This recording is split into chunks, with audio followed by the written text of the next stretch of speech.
All right, so I put together a video of how to shoot a basketball, but I also wanted to put together this presentation that has more still shot images in it, so you guys can see more of a step-by-step with descriptions and cues right in the PowerPoint. So if you didn't quite catch them all during the video, you're able to go through this presentation and see it.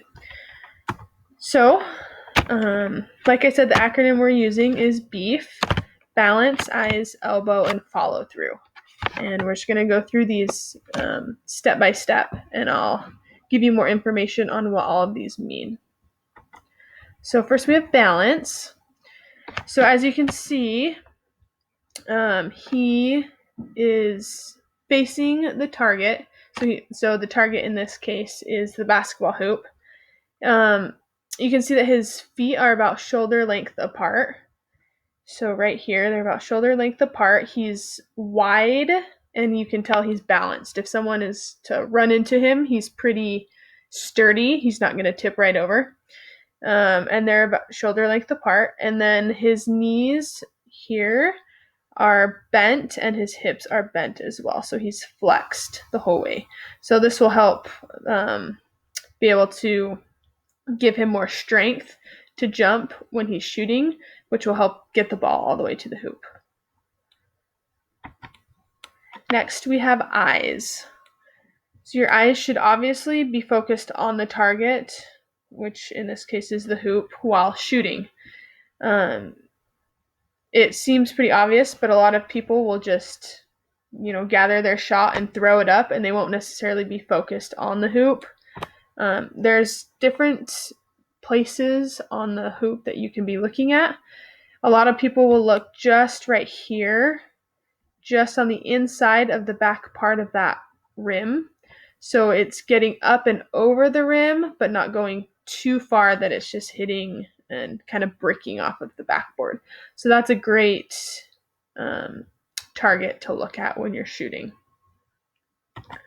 And the next E we have is elbow. So your elbow should be tucked in and not sticking out. So you can notice his elbow is not way out here, but it's also not way close to his chest. It's just pretty much straight out from his body.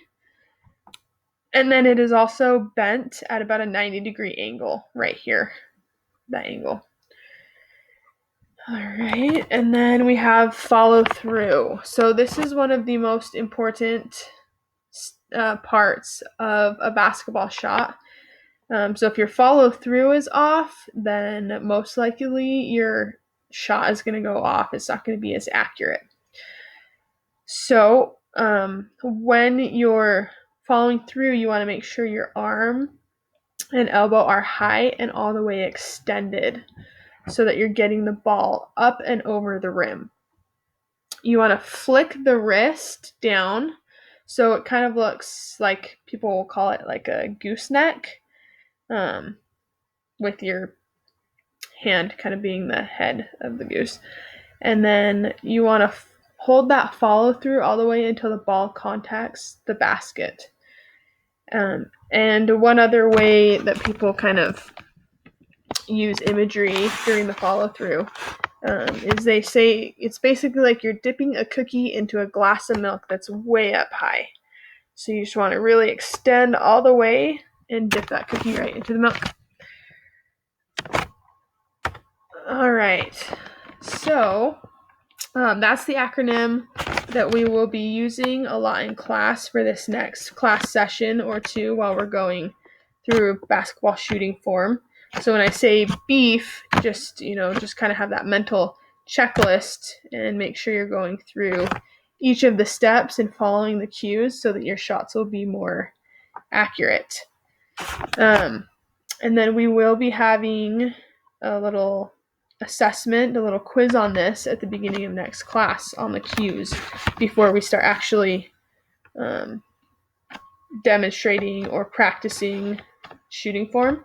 So make sure that you know all the cues and that you've practiced them with or without a ball. You can just go through the motion of it and make sure you really know the cues so that we're able to get started faster, that you guys can get a little bit ahead, and we can go into more gameplay and have more time to play. Good luck.